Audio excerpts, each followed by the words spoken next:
Police in Brooklyn Park say a man from Bayport shot and killed another man while they attended a birthday party last Friday. 31-year-old Daniel Walker is charged with second-degree murder. According to a criminal complaint, the victim was sitting at a card table when Walker shot the 19-year-old in the chest, quote, without provocation. Walker later admitted to the shooting, claiming there was a, quote, $50,000 bounty on his life, and he said the victim, quote, may have known about the bounty. Walker remains in jail on $1.5 million bail. Court records show he has an extensive criminal history and was not allowed to have a gun. A pair of new signs along Highway 100 in Brooklyn Center and Robbinsdale are serving as a warning to drivers. It does help drivers to know where they're going, especially if they're not from the area. Last month, MnDOT placed large yellow signs along Highway 100 that say right lane, exit only ahead. One is near Humboldt Avenue in Brooklyn Center and another is near France Avenue in Robbinsdale. MnDOT wants to provide drivers with some guidance that the lane is going to end, so unless they merge safely to the left, they're going to have to exit on the upcoming ramp. However, MnDOT officials say that in some cases, drivers use those exit lanes to pass other cars when traffic is heavy. I don't know that it's a big problem or not. We do know that it's not the safest move to make, and a lot of times, you know, people jump out in front of you. Hopefully people are aware of the traffic around them so it doesn't become an issue. MnDOT officials say they plan to add similar signage at other locations across the metro in the future. In Maple Grove, one police dog retired from service this week while another was sworn in to take its place. Thank you for the daily service and all the extra work you and your family sacrificed to make the program a success. For 20 years, Maple Grove went without a police canine unit. In 2018, the police department restarted it, and Kalo was the first dog in the revamped program. Now, after 5 years of service, Kalo has retired. I had about the best partner that you could possibly ask for. So it's kind of an emotional thing for us. Kalo will live with his longtime handler, Police Sergeant Keith Stewart. Well, after it honored Kalo, Maple Grove City Council then swore in the newest canine, Judd. Judd was born in Hungary and moved to the U.S. just last year. Judd and his police handler, Tyler Huso, finished training at the St. Paul Police Academy last month. Judd is now certified to find suspects and drugs and can also search buildings. It's summer, and while many associate that with long days, mosquitoes, and road construction, many also look forward to dining at their favorite restaurants. Outside, Kevin Miller checked out a few patios in the northwest suburbs. All right.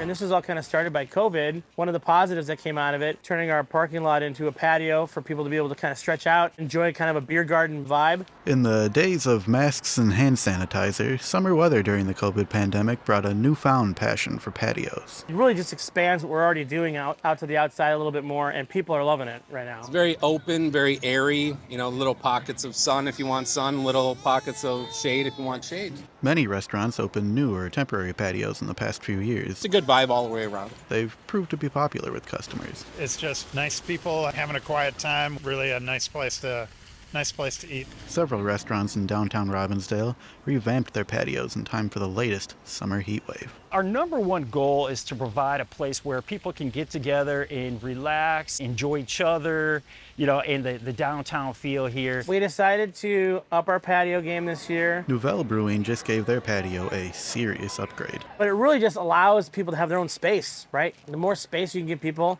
the more they feel comfortable coming in and hanging out. The Star Tribune recently named them one of the best patios in the Twin Cities. We wanted to keep it a little bit more open air and put these bigger shade awnings up, but we wanted to make it feel a little bit more tropic. Feel like you're maybe on vacation having some pizza. Nouvelle built their own planners and worked with a furniture company to design their chairs. With the different heights of the boards, I could kind of play with the design. So down the street, Birdhouse also spruced up their patio. When, you know, the other restaurants or neighbors, all these other great places around the cities have patios, it's having some outdoor seating is almost necessary to survive. It's a little slice of heaven. It's a great place to come to. I'd really recommend it. When you're wrapped up in the winter in the house all the time for so long, it's nice to have a place where you can get out in the summer. Obviously, we want to give people good food, good drink on top of that, but, you know, just a place to have a good time. In Robbinsdale, Kevin Miller, CCX News. Meanwhile, a restaurant with outdoor patio dining plans to open this summer in Crystal. Tequila Town authentic Mexican cuisine will take the spot of the former El Loro restaurant. The owners are currently doing renovations on the interior. City Council approved a liquor license this week. The owners say Tequila Town will be much different than El Loro when the renovation is complete, and they hope to open the new restaurant sometime in July. Maple Grove City Council announced plans for townhomes off Main Street. This project is called the Cottages at Silvercrest. It's an 18-unit development. City officials say this will help address a need in the city's senior housing market. The project was originally supposed to be a 3-story skilled nursing facility, but officials say market conditions caused a change in scope.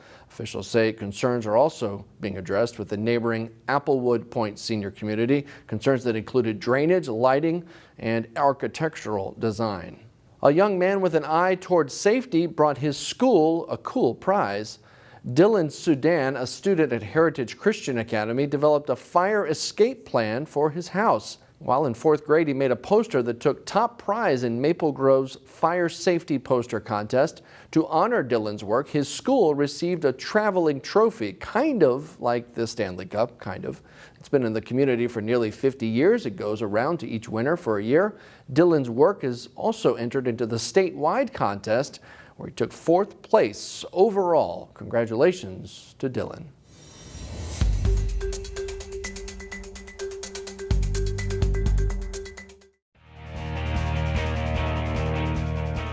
It's been a great season so far for the Maple Grove softball team. As Jay Wilcox reports, they are ready to shine at the state tournament. They're glad to be back. The Maple Grove softball program had become a pretty regular visitor to the state tournament and won a championship in 2019. But they haven't been back to state since then until now. It's pretty exciting going to state. It's been like 3 or 4 years since the team has gone to state. I wasn't on the team, but we have a great group of girls and I'm more than excited to go. This is super exciting. I mean, I don't know if anybody really expected this, but this is way better than what I expected this season, and I'm super excited to still be playing. The Crimson rolled through the Section 5 4A tournament without a loss, allowing a total of 1 run in 3 games. I thought we played very comfortable. We played really well. I wasn't expecting anything less. I think we played more together than separate, and I wasn't surprised. I was expecting it out of them, and just it was exciting watching us play. I think we all came together as a team and worked together, and I think there was nobody that didn't have a role throughout the whole section games, and I think we all just worked really well together to make it happen. At 21-2, Maple Grove is the number 2 seed for the Class 4A tournament, and they'll face Farmington in Thursday's quarterfinals.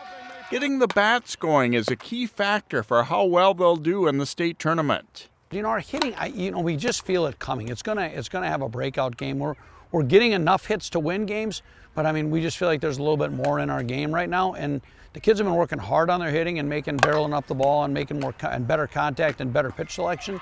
So we just, you know what, we're going to get down there. Hope's not a strategy, so we're just going to get down there and we're going to pound the ball. We're going to be facing some pretty good pitchers, but I mean, we're all good hitters. We all have positives about us. There's some girls that can bunt, some girls that can hit the ball far, and etc. But I think we'll be just fine. It's a strong group of teams in this year's tournament, and Maple Grove is ready to compete with any of them. Jay Wilcox, CCX Sports. The Champlin Park girls lacrosse team earned the number 1 seed for the Section 7 tournament. The Rebels hit the field for the semifinals Tuesday night. Jay Wilcox has the highlights. Top seed Champlin Park on home turf to take on Chisago Lakes in the Section 7 girls lacrosse semifinals. From the free position, Reese Hagenbart gets it to Elena Rail, and she scores despite a lot of traffic in front. Champlin Park leads 1-0 just over 2 minutes in. Chisago Lakes responds. Sydney Kirko takes the pass and she buries the left-handed shot as the Wildcats tie it up 1-1. But it's mostly Rebels. Megan Peter to Annabelle Johnson, and she makes the quick step past the defender to score for a 2-1 lead. Rail from the free position goes high with the shot over the goalie as Champlin Park's lead grows to 3-1. Peter looks out front and spots Johnson open, and she deposits it in the net on her way to a 4-goal night. Lauren Schindelbeck takes the pass but is surrounded. She backs it out and the D leaves her, providing a path to the goal that she's happy to take. That goal makes it 5-1. It's 6-2 Champlin Park at halftime. Second half, and Rail looks for a cutter and finds Hagenbart for the goal. That one gives the Rebels a 7-2 lead early in the half. A similar play nets another as Johnson feeds Schindelbeck. Champlin Park moves into Thursday's section final against Centennial with a 10-3 win over Chisago Lakes. Jay Wilcox, CCX Sports. Watch online at ccxmedia.org in the coming days for local coverage from section lacrosse and baseball, plus state tennis, softball, and track and field. The state golf tournaments begin next Tuesday. That's all for sports. More CCX News in a moment. Part-time job, full-time hustle, all-time Shiro to all of us. It's time for you, our Shiro, to stretch for the stars. A free online chat can give you the personalized tips you need to start boosting your retirement savings today. Visit aceyourretirement.org. People ask, how your children learn how to ride a bike, and you didn't. I didn't teach them. I just created an environment where they taught themselves, and all I had to do was be there.